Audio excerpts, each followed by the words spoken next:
1 Samuel chapter 26.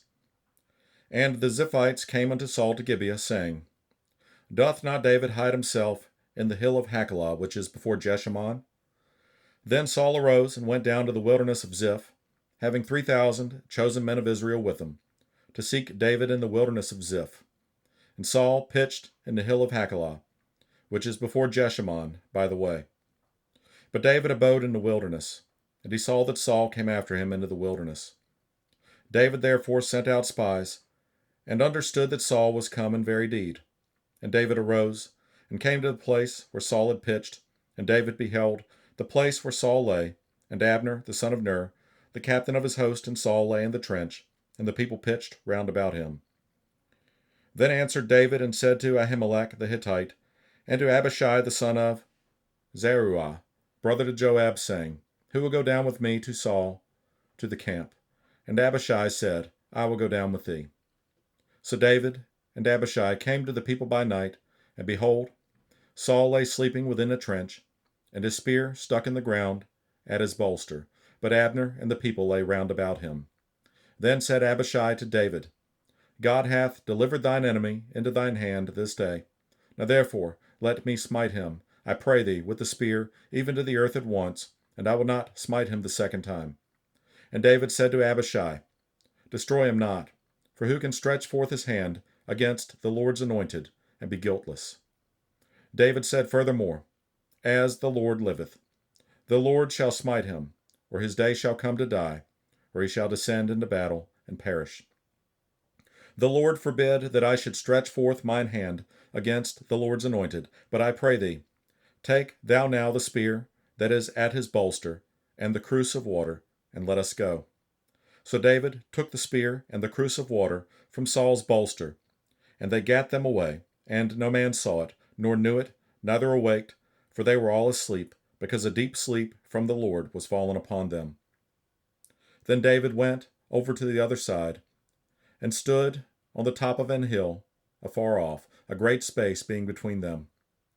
And David cried to the people, and to Abner the son of Ner, saying, Answerest thou not, Abner?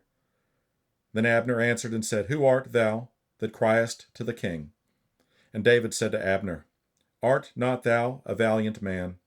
And who is like to thee in Israel? Wherefore then hast thou not kept thy lord the king? For there came one of the people in to destroy the king of thy lord. This thing is not good that thou hast done. As the Lord liveth, ye are worthy to die, because ye have not kept your master, the Lord's anointed. And now see where the king's spear is, and the cruse of water that was at his bolster.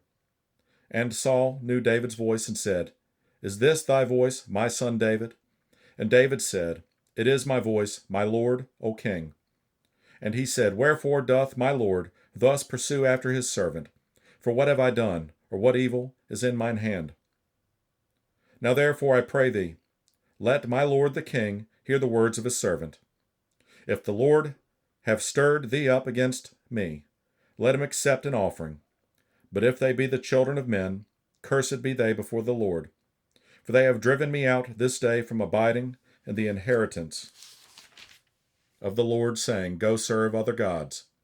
Now therefore, let not my blood fall to the earth before the face of the Lord, for the king of Israel is come out to seek a flea, as when one doth hunt a partridge in the mountains. Then said Saul, I have sinned.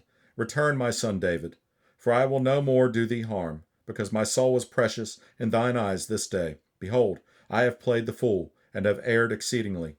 And David answered and said, Behold, the king's spear, and let one of the young men come over and fetch it. The Lord render to every man his righteousness and his faithfulness, for the Lord delivered thee into my hand today. But I would not stretch forth mine hand against the Lord's anointed.